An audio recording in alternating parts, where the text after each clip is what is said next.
Hi friends, welcome to my YouTube channel. Friends, आज की इस वीडियो में हम आपको बताने वाले हैं ग्राम विकास अधिकारी के सिलेबस के बारे में। साथ में ये भी जानेंगे कि इस परीक्षा को पास करने के लिए हमें रणनीति बनाकर तैयारी करनी है कैसे और इसमें सफलता हासिल करना है। तो फ्रेंड्स, वीडियो के अंत तक बने रहिएगा। हमने आपको बहुत कम समय में ये सारी चीज़ें बताने की कोशिश की है। तो देखिए फ्रेंड्स, आपको ये पता ही होगा कि वीडियो की वैकेंसी बहुत जल्दी आने वाली है और काफ़ी अच्छे पदों पे आने वाली है। अगर आप इसकी तैयारी पहले से करोगे नहीं तब आपको सफलता कैसे मिलेगी।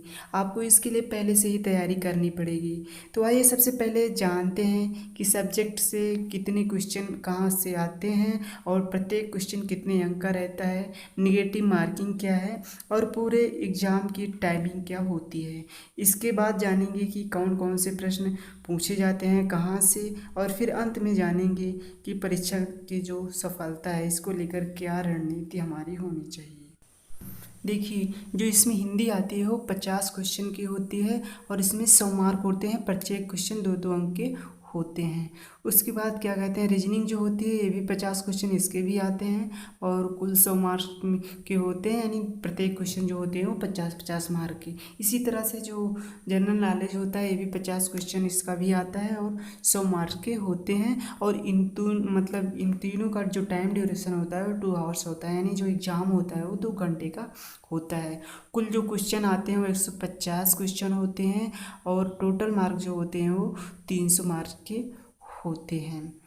अब आइए जानते हैं कि हिंदी में कहाँ से क्या क्या क्वेश्चन पूछे जाते हैं। तो देखिए, हिंदी में तो आप ही जान रहे हैं कि बस वही पूछे जाते हैं जो सब में पूछे जाते हैं।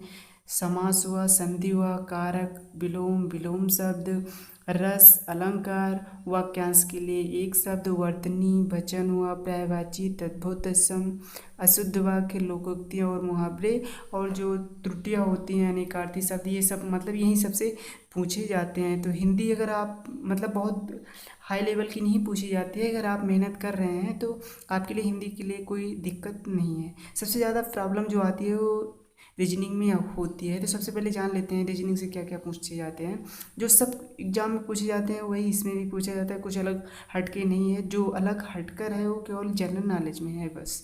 तो देखिए, सिलोजिज्म है, नंबर सीरीज हुआ, blood relation, Venn diagram, data interpretation, sitting arrangement, coding decoding हुआ, स्टेटमेंट एंड क्या कहते हैं, statement, conclusion, statements, argument, arithmetical जो होता है रीजनिंग होती है, नॉन वर्बल सीरीज होता है, एनालॉजी होता है। मतलब ये पूछे जाते हैं। जनरल इंटेलिजेंस में आपको सबसे ज़्यादा ध्यान देना है इसकी प्रैक्टिस करना। जितनी ज़्यादा आप प्रैक्टिस करोगे उतना ही ज़्यादा आपको फ़ायदा होने वाला है। रीजनिंग थोड़ा सा टफ तो होती है, आपको प्रैक्टिस अगर आप किए रहेंगे तभी बहुत ही कम समय में आप उसको हल कर पाएंगे, नहीं तो टाइम ही चला जाएगा, आप हल नहीं कर पाओगे और क्वेश्चन आपके सारे छूट जाएंगे। तो रीजनिंग में सबसे ज़्यादा आपको प्रैक्टिस करने की ज़रूरत है और आप जितनी ज़्यादा प्रैक्टिस किए रहोगे आपके लिए उतना ही ईजी ये बन जाएगा। जनरल नॉलेज की बात करें तो इसमें भी वही जियोग्राफी ऑफ इंडिया है, हिस्ट्री हुआ, Indian polity, Indian national current affairs हुए, इकोनॉमिक्स हुए, books and authors, important date, sport, Indian culture, general science, countries and capitals, new invention, music and literature, rural society, panchayat, यही एक topic अलग है, rural society and panchayat का। उसके बाद सब कुछ एक ही है। और लेकिन इससे जो मतलब रूरल सोसाइटी और जो पंचायत है इससे काफ़ी क्वेश्चन पूछे जाते हैं। 50 में से मान के चलिए 12-13 क्वेश्चन यहाँ से आ जाते हैं। तो आपको इसके लिए एक अलग से बुक आती है, आपको मतलब उसको लेना है, बहुत ज़रूरी है, मतलब मोस्ट इम्पॉर्टेंट है कि आपको बुक्स लेना ही लेना है।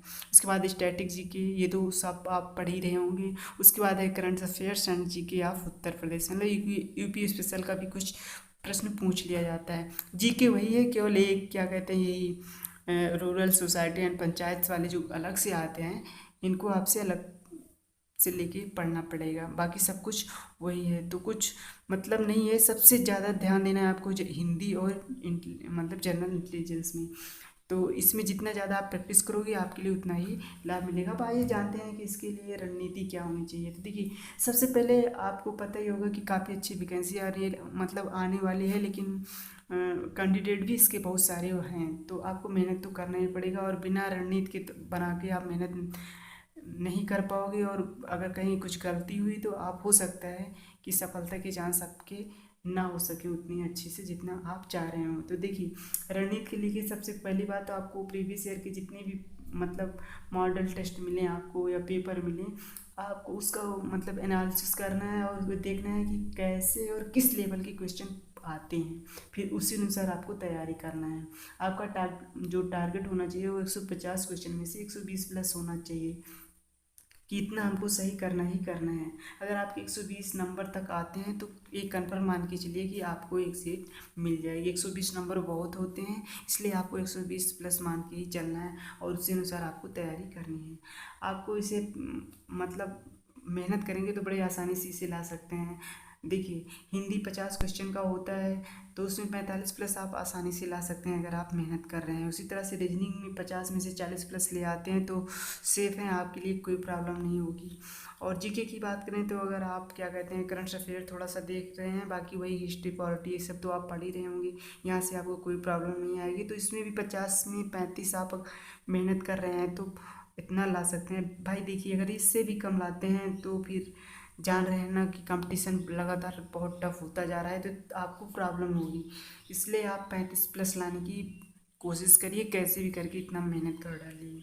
और इन तीनों को अगर एक साथ जोड़ा जाए तो 45 कोई बड़ी बात नहीं होती। हिंदी के लिए और रीजनिंग के लिए भी अगर आप अच्छी प्रैक्टिस करते हैं तो 40 प्लस आपका सही हो जाता है। मैंने न्यूनतम रखा है, सही करने वाले 45 प्लस या 48 प्लस करके आएंगे। और उसके बाद है क्या कहते हैं जीके, ये भी 35 है, ये भी कोई बहुत ज़्यादा नहीं। इस अनुसार अगर तीनों को छोड़ा जाए तो 45 40 35 मिला के 120 बन रहा है। और ये एकदम न्यूनतम स्तर है, इसे आप आसानी से पा सकते हैं अगर आप मेहनत कर रहे हैं तो उस लेवल से। तो देखिए, सबसे ज़्यादा मेहनत आपको हिंदी में करनी है और सब, क्योंकि स्कोर यहीं से सबसे ज़्यादा बनेगा। उसके बाद जो होगा वो रीजनिंग का होगा, तो रीजनिंग की आपको अच्छी खासी प्रैक्टिस करनी है। तो फ्रेंड्स देखिए, इंग्लिश और मैथ तो इसमें आती नहीं, इसलिए दोनों के लिए खुशखबरी है। जिन्हें इंग्लिश नहीं आती और मैथ नहीं आती, उन दोनों के लिए एग्ज़ाम तो जान लीजिए बहुत अच्छा है, इससे अच्छा मौका आपको कभी नहीं मिलने वाला है। तो फ्रेंड्स, ये रही वीडियो सिलेबस और उसके रणनीति को लेकर एक छोटी सी जानकारी। अगर आपको ये जानकारी हेल्पफुल लगी हो तो इसे लाइक करिए इस वीडियो को, और चैनल पे पहली बार आए हो तो चैनल को सब्सक्राइब करिए और इसे शेयर भी करिए, जिससे कि अन्य लोगों को भी इस वीडियो की थोड़ी इस बात की जानकारी हो सके। फ्रेंड्स, आज की वीडियो में इतना ही, मिलते हैं आपको नेक्स्ट वीडियो में। जय हिंद।